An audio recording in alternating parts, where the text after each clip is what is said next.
अभिधान राजेंद्र कोश 21वां शब्द अपमाय यानी अप्रमाद। तो यहाँ पर नॉर्मली ऐसी बात है कि प्रभु स्मरण का प्रगाढ़ बोध वो अप्रमाद है, ज्ञानियों का ज्ञायक सद्बोध वो अप्रमाद है, परम स्वभाव की सम्मिलता, परम स्वभाव की सम्मिलनता यानी कि मिलना, सम्मिलिता, वो जहाँ है वो अप्रमाद।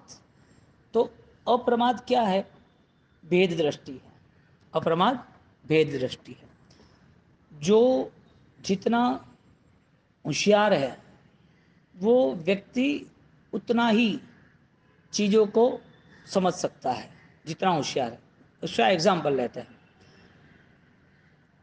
पानी में जीव है वो भी साइंस कह रहा है,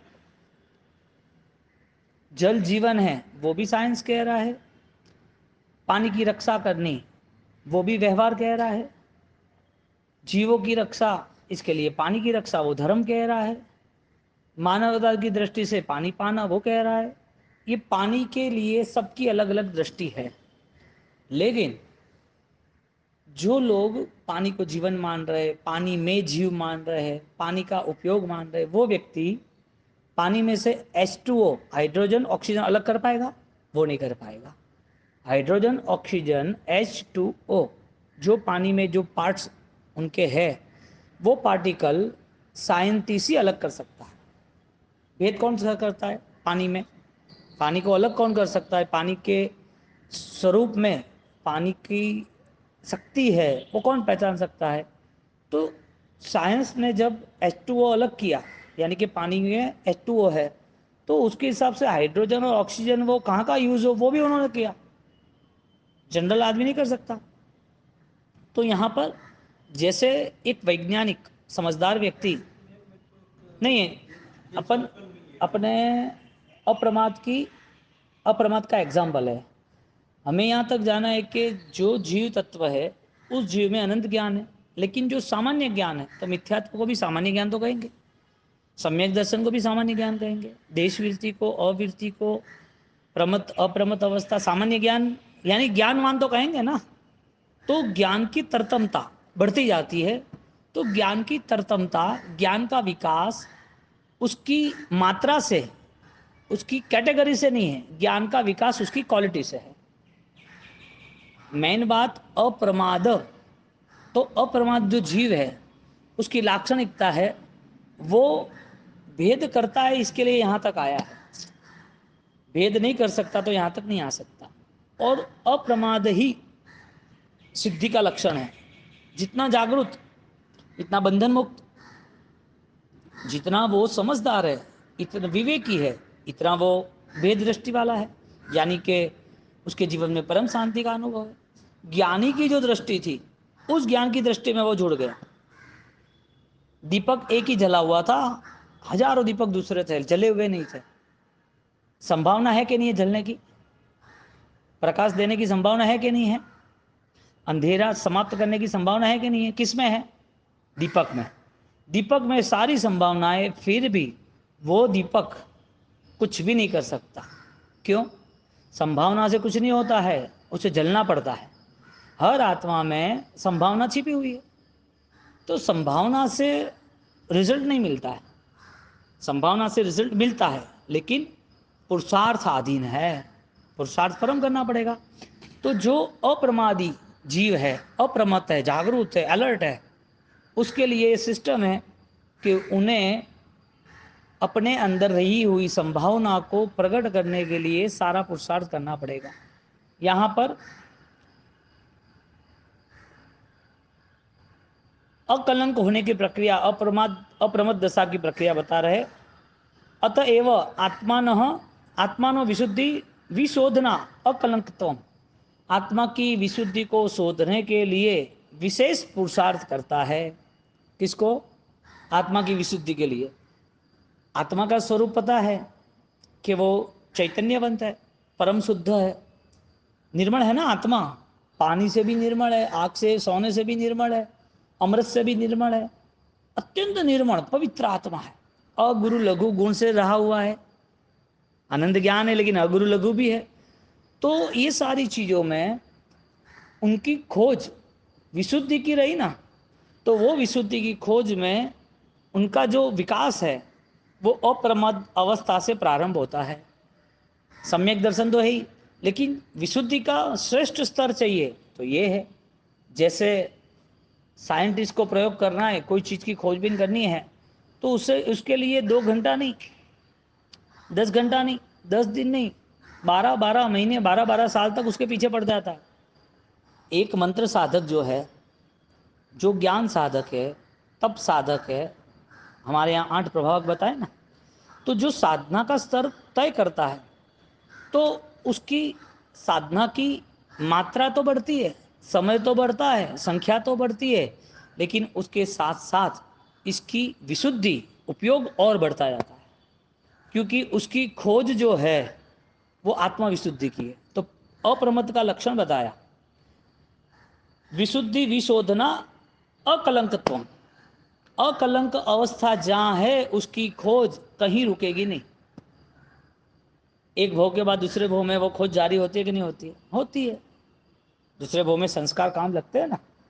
न पक्ष शास्त्र बाधितम गृहती थी अपक्षग्राही।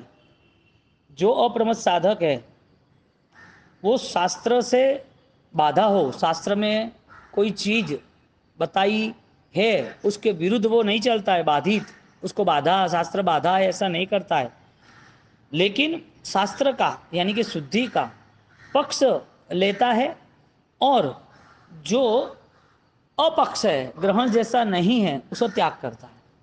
अप्रमद अवस्था को लेके शास्त्र में जो लिखा है उस रास्ते पे चलता है। शास्त्र में कुछ नहीं लिखा है, लेकिन शास्त्र उसे फलश्रुति कहता है। शास्त्र में लिख लिया सर्व पाप प्रणाशु। अब सर्व पाप 18 है, तो 18 पापों की रजुआत जीव दया, अहिंसा यानी झूठ, पहले प्राणातिपात बीजे मुसावाद, उसकी रजुआत की, मिथ्यात्व की रजुआत की, मिथ्यात्व की बातें की। लेकिन मिथ्यात्व यदि हिंसा की तरह बताया नहीं जाएगा, झूठ बोलता है कहा जाएगा, किसी की चीज उठा ली, अदत्तादान चोरी की वो दिखाया जाएगा, परिग्रह लेके बैठे वो दिखाया जाएगा, क्रोध करता है तो पता चलता है कि जो नॉर्मल सोच थी, नॉर्मल वो जीवन जी रहा था, उसमें एग्रेसिव ज़्यादा वो परेशान हो गया है, तो वो परेशानी और शरीर मन के विचारों के तनाव दबाव, उसका जो रिएक्शन है वो क्रोध बन गया है, आवेश बन गया है। लेकिन मिथ्या तो किसे कहेंगे?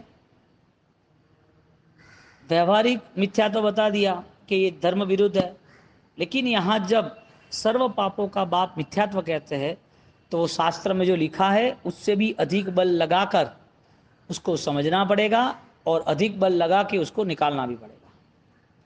द्रव्य मिथ्यात्व तो निकल जाएगा सामान्य देवगुरु धर्म की पूजा से, भाव मिथ्यात्व का क्या करेंगे? हैं? द्रव्य मिथ्यात्व निकल गया ना, हमें इसको नहीं मानना, इसकी पूजा नहीं करना, ये धर्म हमारे लिए नहीं है, ठीक है, अच्छी बात है। इसका मतलब ये थोड़ी समझ लेना कि आपके मन के स्तर पर जो 5 मिथ्यात्व थे वो निकल गए। द्रव्य मिथ्यात्व निकल गया है, वो मानना वो महामिथ्यात्व है। हाँ?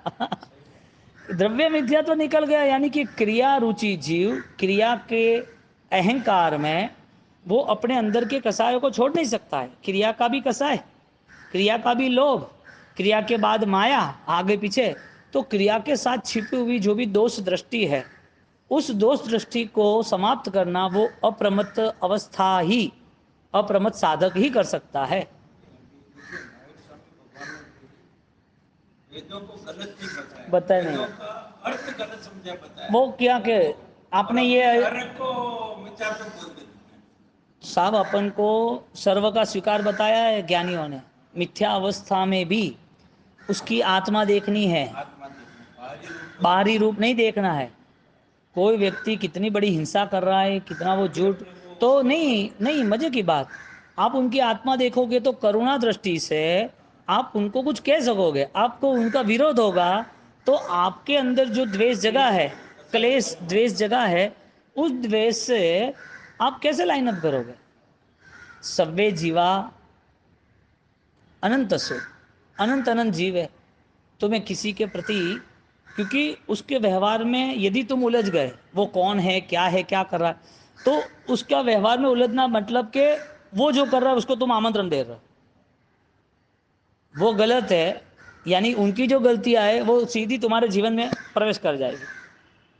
वो किसी का बाहर का कपड़ा देख के उस आदमी का वही थोड़ी करते हैं। नहीं करना पेड़ चाहिए, में गिर गया तो भी वे अपना रिश्तेदार है तो रिश्तेदार भी मानते हैं। सफाई करना पड़ता है। ऐसे ही आत्मा को उसका बाहर ही कहते हैं, उसको अपन सीधी बात है ना कि जो जो आदमी, सीधी बात है कि एक आदमी नाटक है और नाटक के ड्रामा में रोल मजा रहा है, तो रोल अच्छा है, लेकिन उसकी माँ उसको बेटा ही समझेगा।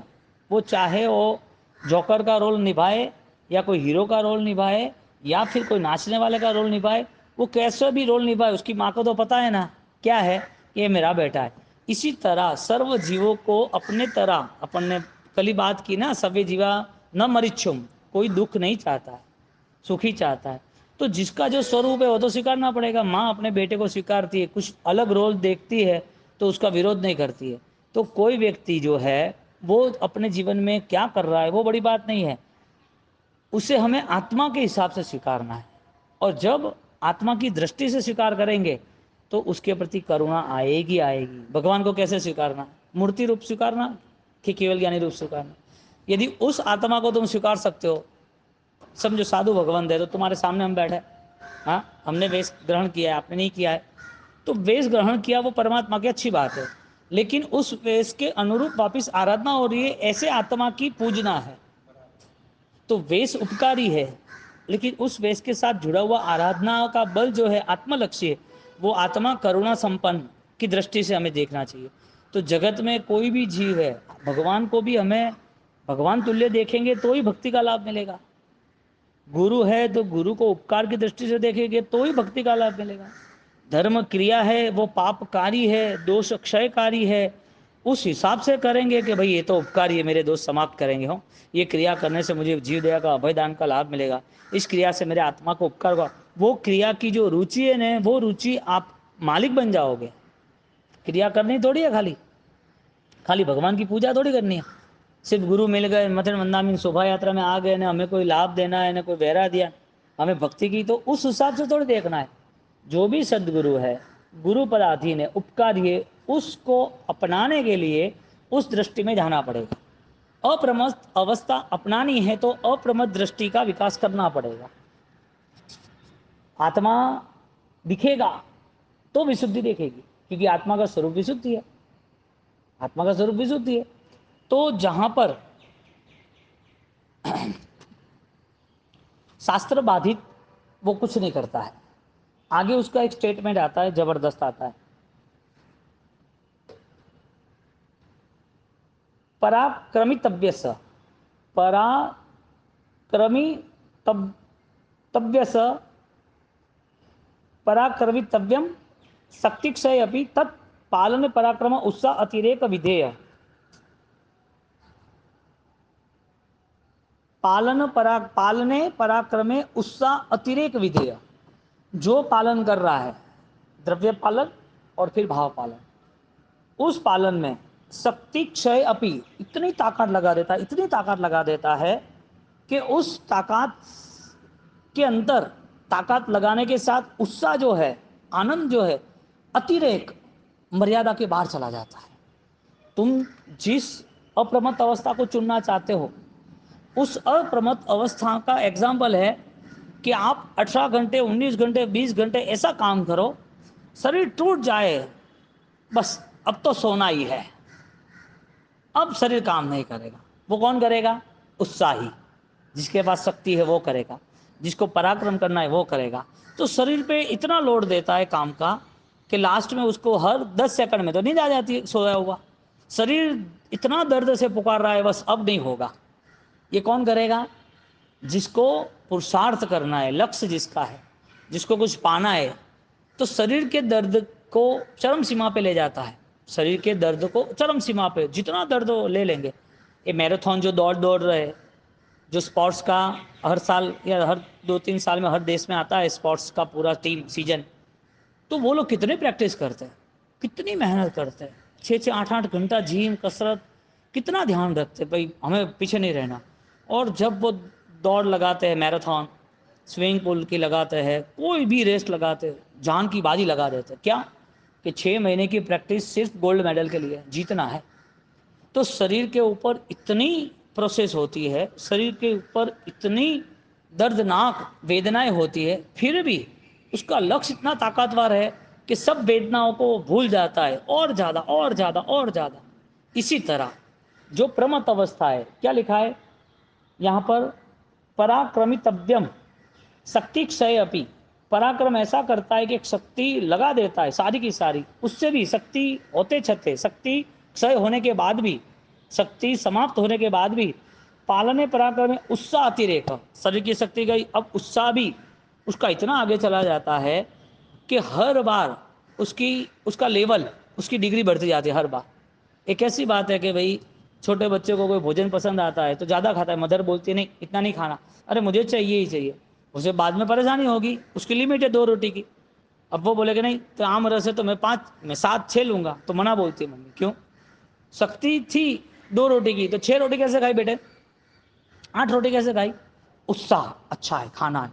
मन के परिणाम कुछ कुछ चीज़ों के लिए, काम के लिए, पुद्गलों के लिए जैसे वो जुड़ जाता है और करने में वो आगे बढ़ता है, इसी तरह अप्रमत्त अवस्था में शक्ति शरीर की काम पे लगती है विराधना त्याग के लिए, और फिर वो विराधना त्याग के बाद जो आराधना का भाव बोल मिलता है, इतना गहरा उतरता जाता है, उसको अपने अंदर छिपे हुए दोष समाप्त करने की, प्रायश्चित करने की इतनी तैयारी होती है, आंसू ही उसके हस्ताक्षर बन जाते हैं, आंसू प्रूफ बन गए, पता ही नहीं चला कि मैं मेरे ध्यान में, मेरी अप्रमत्त अवस्था में, मेरी सोच में एक एक चीज़ सोचता गया कि मैंने इनके साथ ऐसा किया, मैंने ये विराधना की, भगवान कुछ भी करके मेरे दोषों का क्षय करो। तीव्र भावों से किया हुआ कोई भी व्यवहार, कोई भी विचार, कोई भी परिणाम वो रिजल्ट देती है तीव्र भाव से। कर्म बंधे हैं तो भाव से बंधे, विचारों से बंधे, वो कर्म छूटेंगे तो विचारों से छूटेंगे, भाव से छूटेंगे। तो कर्म बंध और क्षय का मूल कारण कौन है, मन। उसमें आता है एक भद्रबाहु स्वामी की इसमें, मन एवं कर्म बंध मोक्षयो हो, मनुष्याणाम, मनुष्य का जो मन है वो ही बंध और मोक्ष का कारण है। अब जिन जिन लोगों ने पूरी शक्ति लगा दी उसे मिला कि नहीं मिला। आपकी अवस्था देखो सेठिया जी, आपका 22 साल का पीरियड था जब उम्र थी, या तो समझ लो कोई ऐसा परिवार है जो यहाँ 15 साल की उम्र में आ गए और राजस्थान उसके मदर फादर सब है, 50 साल पहले की बात है। तो 15 साल की उम्र में अनजान प्रदेश में उनको ये कुछ धंधा बिजनेस करना, वो बैठा रहा होगा, हाँ, बस 4 घंटे ही मेहनत की, 6 घंटे 8 घंटे। जिसको कुछ पाना है ना, उसको नींद भूख थकान कुछ नहीं लगता है, लगता है कुछ नहीं लगता है। ज्ञानी ये कह रहे हैं कि शक्ति से भी अधिक शक्ति क्षय अपी, उत्साह अतिरेक, उत्साह से विधेय आगे बढ़ जाना है। वापिस आचारांग सूत्र उसकी बातें कर रहे हैं कि अप्रमत्त अवस्था में कर्तव्य साधुना अपि एव सर्वदा अपि अप्रमदिता, सर्वथा एव अप्रमादिता, प्रमदिता नहीं प्रमादिता, अप्रमद अवस्था की सर्वदा जागृति होती है। डॉक्टर को ऑपरेशन करना हो, इमरजेंसी हो, कॉल आया हो कि भाई ये पेशेंट का एक्सीडेंट हो गया है, बहुत लहू बह गया है और उसे इमरजेंसी में ऑपरेशन की ज़रूरत है, आपको आना पड़ेगा। डॉक्टर के घर उसकी बहन के लड़की की शादी है, वो समझ लिया कि भाई 12 बजे शादी है, मैं 10 से 11 में ऑपरेशन कर लूँगा। 10 से 11 ऑपरेशन किया तो पता चला तो हार्ड है थोड़ा, दूसरे 2 लोगों को बुलाया। वो ऑपरेशन करते वक्त वो सोचता है कि मुझे शादी में जाना है, क्यों, उसकी पहली जिम्मेदारी ये है कि डॉक्टर यानी भगवान, लोग भगवान को प्रार्थना करते हैं, इसी तरह बीमार आदमी डॉक्टर को प्रार्थना करते हैं कि डॉक्टर को दिखा देंगे अच्छा हो जाएगा, ये डॉक्टर अच्छा है मुझे अच्छा लग रहा है। डॉक्टर के प्रति सद्भावना रहती है मरीजों की, बीमारों की, जो बहुत दर्द होता है उसे ऐसा लगता है डॉक्टर मिले तो अच्छी बात है, मुझे अच्छा हो जाए। नेक्स्ट गॉड, भगवान के बाद डॉक्टर को लोग भगवान मानते हैं। डॉक्टर क्या बोलता है कि भाई हमारा काम हो गया, अभी जो भी है वो आप कर लो, फिर जैसी भगवान की इच्छा। तो इस दुनिया में 2 पे विश्वास ज़्यादा रहता है, एक भगवान पे और इसके ऊपर, डॉक्टर के ऊपर। वो डॉक्टर का ध्यान शादी में जाने का रहेगा। अच्छा, उसने 2 बजे तक ऑपरेशन किया। 2 बजे तक ऑपरेशन करने के बाद अब वो वहाँ जाएगा, 3 बजे पहुँचे, शादी हो गई। कोई बोलेगा तुम शादी में नहीं थे, क्यों? सबको पता है कि ये जो काम कर रहा है ना वो महत्वपूर्ण है, किसी को बचाने का काम कर रहा है, दुआ का काम कर रहा है। हजारों जो उनके परिवार वाले जितने भी लोग थे उनके आंसू पोंछ के आया ये, वरना ये मर जाता। तो जो डॉक्टर है, जो लीडर है, उसके लिए ऑलरेडी टारगेट ही मस्ट है। जो लीडर है उसके लिए लक्ष्य ही महत्वपूर्ण है। जो साधक है वो सर्वदा, कौन सा शब्द, सर्वदा अपनी अप्रमादिता, साधक है वो जागरूक रहता है, क्योंकि वो लीडर है ना। इसका मतलब ये हुआ कि जो जागरूक नहीं होता है उसके लिए कोई अच्छी पड़ भी नहीं होती। समय अच्छा है कि आप अच्छे हो। लोग कहते हैं ना पंचम आ रहा है, भयंकर काल है, इस काल में ये ऐसा है वो ऐसा है, कैसे करेंगे, हुंडा अवसर पीणी है, दुसम दुसम काल है, यहाँ तो भयंकर विराट ना पाप है। यानी समय अच्छा नहीं है कि आप अच्छे नहीं हो। काल के ऊपर दोष डालना,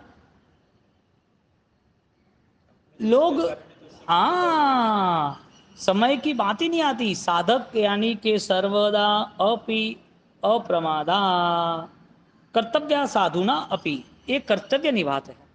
इसकी सेकंड लाइन यानी कि इसका जो रिएक्शन, रॉन्ग डिसीजन क्या है? जो लोगों को प्रमाद है, बस खाली मन संसार लक्ष्य ही रह रहा है, उसे सिर्फ अपना संसार और अपनी दुनिया ही दिखती है, ऐसे लोगों के लिए भगवान सामने बैठ जाए तो भी एक पल भी उसको अप्रमत्त अवस्था की नहीं आती है।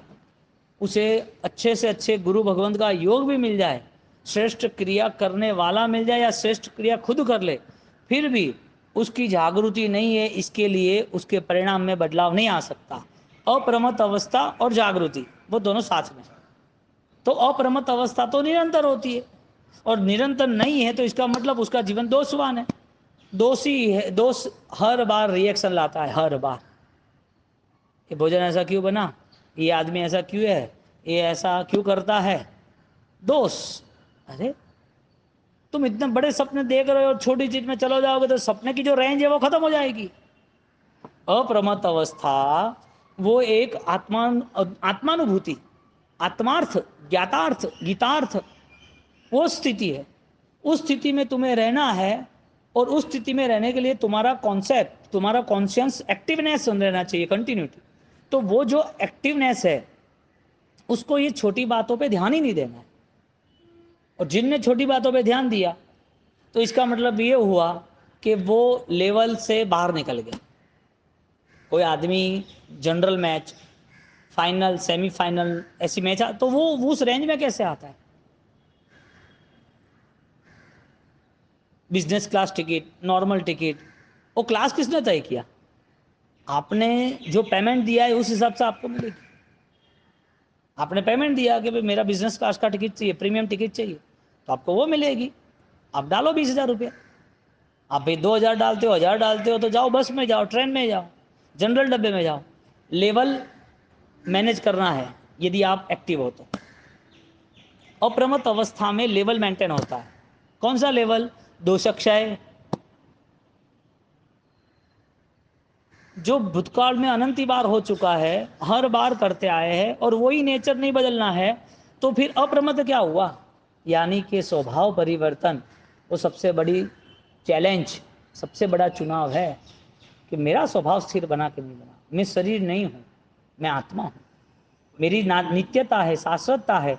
ये बाह्य भाव जो है वो तो बदलने हैं, परिवर्तनशील है पर्याय की दृष्टि से।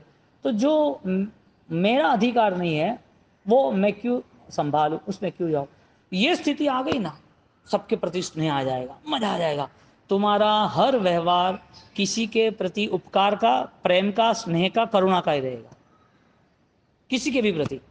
अब समझो कि कोई व्यक्ति आ गया, मैं बोल गया, तो मुझे उससे क्या लेना देना? वो बोल रहा है ठीक है, उनको समझाना पड़ेगा, समझ जाए ठीक है, वरना रहा। लेकिन छोटी बातों में ऐसा कर दिया, ऐसा कर दिया। उसके घर पे शादी थी और मुझे गुलाब जामुन नहीं दिया। अरे गुलाब जामुन तेरी जिंदगी खत्म हो गई।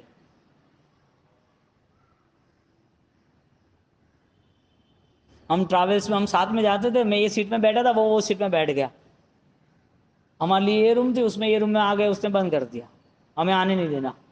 पूरी ज़िंदगी रूम में ख़त्म हो गई या सीट पे ही ख़त्म हो गई पूरी ज़िंदगी, और वही लेके चलता है दिमाग। आप देखो 10-10 20-20 साल पुराने ख्याल है ना, उसको पकड़ के नहीं, पकड़ के ही रखा है। उसका क्या भविष्य बनेगा, कौन बनाएगा उसका भविष्य? खुद को तो करना नहीं है, तो क्या भगवान आके करेंगे? हाँ, खुद को ही कुछ करना नहीं, भगवान आके थोड़ी करे। इतनी मेहनत करनी, इतनी मेहनत करनी, जो चाहो सब कुछ मिल सके, नहीं कैसे मिले? स्टार जो होते हैं ना, वो सब गैलेक्सी, ब्रह्मांड, आकाश में बोलते हैं ना। स्टार कितने? 12 है टोटल, राशि 12 है, बाकी बहुत सारे स्टार है। तो जो गुरु चंद्र जो भी हो, वो बदलते कि नहीं बदलते? बदलते। पूर्व में कुछ और थे, अभी कुछ और है। आप चाहो वो कर सकते हो, आज भी बदल सकते हैं। आप इतनी चैलेंज उठाओ कि मैं अपने जीवन में इतनी हदें पार कर दूं कि जिसमें मुझे भगवान मिले, मैं उस बॉर्डर से आगे निकल जाऊं जिसमें मेरी परिणाम की शुद्धि रहे। मैं ऐसा व्यवहार करूं जिसमें मुझे महसूस हो कि मेरा आत्मा भगवान के नज़दीक, मेरा मोक्ष 7-8 भाव में है ही है। मैं बंधनों से मुक्त होना चाहता हूं। साधक सर्वदा अप्रमत्त, साधक सदा अप्रमत्त होता है। प्रमाद अभाव है, यानी आचार्य का ये वाक्य है कि जहाँ विषय, कसाय, निद्रा, प्रमाद है, उस प्रमाद से वो मुक्त होता है। निद्रा लेता नहीं लेता वो जरूरी बात नहीं है, निद्रा में भी जागरूक होता है। सोता तो है लेकिन काम याद होता है, तुरंत उठ के काम पे लग जाता है, तुरंत उठ के काम पे लग जाता है। विषय कसाय का इतना आकर्षण नहीं रहता है, लेट गो करता है, बड़ा मन रखता है, उसे यही चाहिए, वो होगा तो चलेगा। ठीक है, वो व्यवस्था करता है लेकिन डिस्टर्ब नहीं होता है। आपकी मदर है, वो 95 ईयर्स है, वो दवाई लेते हैं, लेकिन इसका मतलब ये नहीं कि डॉक्टर नहीं आया, दवाई नहीं आया, थे का कीधु तो परेशान नहीं होंगे वो। यहाँ पर छठा प्रमाद अभाव आचारण का वाक्य है। सातवां इंद्रिय नो इंद्रिय आत्मा न गुप्त, आत्मा नो गुप्त, इंद्रिय नो इंद्रिय आत्मा न गुप्त, यानी कि आत्मा गुप्त है। जहाँ इंद्रिय और मन, नो इंद्रिय, मन जो है ना उसे इंद्रिय नहीं गिनते हैं। इंद्रिय 5, मन को, मन वचन काया। मन को कौन सी इंद्रिय कहोगे? यानी 9 इंद्रिय कहने का मतलब, तो 5 इंद्रिय प्लस मन, 6 चीज की गिनती। वो इंद्रिय नहीं है ना। जहां इंद्रिय और मन वो दिखती है, यानी कि ना इंद्रिय बोले तो मन को बोलते हैं। मन को, 5 इंद्रिय, 5 सेंसेस, 5 इंद्रिय और एक मन, तो 6 को गिनती करानी है तो ऐसा शब्द लिखा है, इंद्रिय नो इंद्रिय आत्मा न गुप्त हो। इंद्रिय नो इंद्रिय जो दिखती है उससे भी जो गूढ़ है, गुप्त है, गहरा है, बहुत ही डेप्थ है, वो जो ऊंडाण है, वो आत्मगुप्त, वो अप्रमत्त अवस्था का लक्षण बनता है। तो ऊपरी यात्रा नहीं करना, गहरी यात्रा करना। उपयोग पूर्वक करण क्रियायाम, निश्चित चूर्णी का वाक्य है 8वां। उपयोग पूर्वक करण क्रियायाम, जो क्रिया में आपकी अवेयरनेस है, जो कुछ कर रहे हो वो आपको पता है कि इसका क्या नतीजा हो रहा है, जागृति। नतीजा नहीं पता होता है तो ऐसी धर्म की क्रिया भी उपकारी नहीं साबित होती। नतीजा यदि पता होता है तो वो नतीजा के कारण वो कुछ न कुछ ऐसा सेटअप जमाएगा कि पाप में से मुक्त हो जाएगा। आगे विकथादि प्रमाद, विकथा यानी राजकथा, देशकथा, भक्त कथा वगैरह स्त्री कथा, प्रमाद बोला। तद युक्ते संयम प्रतिपालयितुम न सकते, अतः सुसाधु भी असौ न विधेय। जो इस विकथा का त्याग नहीं करता है तो उसका साधना जीवन पालने के लिए समर्थ नहीं होता है। इसके लिए जो साधक है उसको प्रमाद का त्याग करना चाहिए, कथाओं का त्याग करना चाहिए। विकथाओं, समाज, राजकथा, भक्त कथा, देश कथा, स्त्री कथा। देश यानी ये समाज, राज्य, ऐसा हुआ वैसा हुआ, और इसके बिना संसार चल नहीं सकता है। और कहते हैं कि ये हमारा नहीं है, कथाओं से मुक्त हो जाओ। हाँ, यहाँ पर ये 9 शब्द की पूरी तैयारी बताई है प्रमाद शब्दों के कारण। यहाँ पर दो चीज बहुत बढ़िया बताई है। शक्ति क्षय, पालने पराक्रम उत्साह अतिरेक। उत्साह सिर्फ शरीर का नहीं, मन का भी, भावनाओं का, परिणाम का। आज तुम्हारी तैयारी होगी, प्रैक्टिस। आज 1 घंटा हमने जागृति का प्रयास किया, आधा घंटा किया, 10 मिनट किया। हमने वो मन बनाया कि भाई मेरे जीवन में क्या क्या करने योग्य था, मेरा कर्तव्य क्या था, मैं यहाँ आया हूँ किसके लिए, मेरा यहाँ से विदाई होना निश्चित है। तो फिर उस विदाई की वेड़ा में, विदायरा अवसर में और विदाई के बाद मेरा अस्तित्व क्या है, ये रोज डेली वो सोचता है, यानी कि उस थिंकिंग प्रोसेस को उस रिजल्ट में, परिणाम में ले जाता है। और वो परिणाम उसका 10 मिनट, 15 मिनट, 20 मिनट, 30 मिनट धीरे धीरे बढ़ता जाता है। तो उसकी जो जागृति है वो हर बार समय के साथ उसकी ताकत, शक्ति क्षय, शक्ति से भी अधिक, शक्ति क्षय हो तो भी आगे निकल जाता है। वो हर बार उस पल को और आगे बढ़ाता है, उसकी विशुद्धि बढ़ती जा रही, बढ़ती जा रही है। हमारे यहाँ एक आता है ना, वाली मुनि ने ध्यान किया तो कैसी विशुद्धि बढ़ी, रावण का विमान स्टॉप हो गया। अप्रमत्त अवस्था का एग्जाम्पल वाली मुनि, वो वाली मुनि ने ध्यान किया और वो ध्यान इतना स्ट्रॉन्ग, ऊर्जा इतनी आसमान में जा रही है, और वो ऊर्जा आसमान में गई और रावण का जो स्पीड से विमान आ रहा था वो स्टॉप हो गया। रावण परेशान हो गया, मेरे विमान को किसने रोका, कौन शक्ति लगा रहा है, किसने मेरे साथ ये खेल किया। और देखता है तो कि ये मेरा दुश्मन वाली। अप्रमत्त अवस्था में हमारी फिजिकल स्ट्रेंथ वो बेस्ट, यानी कि ताकतवर बनती है। अप्रमत्त अवस्था में हमारी मानसिक स्ट्रेंथ बहुत ताकतवर बनती है। और वो अप्रमत्त अवस्था में जब हमारा शरीर और मन वो सुसुप्त शांत होता है, काम नहीं करता है, तो भी वो अवेयरनेस, जागृति वो निरंतर होती है। क्योंकि यहाँ पर फर्स्ट रिजल्ट बॉडी का था, शक्ति मिली, विषय कसाय से मुक्त हुए। दूसरा रिजल्ट मन का था, जो कसाय से मुक्त हुए, क्रोध मान माया लोभ। मन वचन यानी कि काया के दोषों से दूर होने के साथ, काया के दोषों से जो विराधना हो रही वो दूर होने के साथ एक बल मिला, जिस बल के अंदर उसे विशुद्धि मिलती है। वो विशुद्धि जो परमात्मा ने खुद ने तय किए, खुद ने प्राप्त किए, खुद के शासन में ये जरूरी है। परमात्मा के शासन में तो वो विशुद्धि का बल हर दिन हर पल वो इकट्ठा करता रहता है। उसे 10-15 मिनट ऐसी अवेयरनेस, ऐसी जागृति, फिर आगे जाके जाके कई सालों तक की ये प्रैक्टिस उसे परम समाधि, निर्विकल्प समाधि में लेके जाता है। समाधि रुकती नहीं है, वो मोक्ष तक ले जाती है उसको। लोग क्या सोचते हैं, मुझे समाधि मृत्यु चाहिए। समाधि मृत्यु नहीं, मौत के बाद थोड़ी खत्म हो जाता है सब। आत्मा को परमात्मा बनाना ही है, परमात्मा तुल्य है इसके लिए। फर्स्ट वाक्य आया ना, विशोध शोधिता, विशुद्धि शुद्धिता, विशुद्धि की खोज निरंतर रहती है।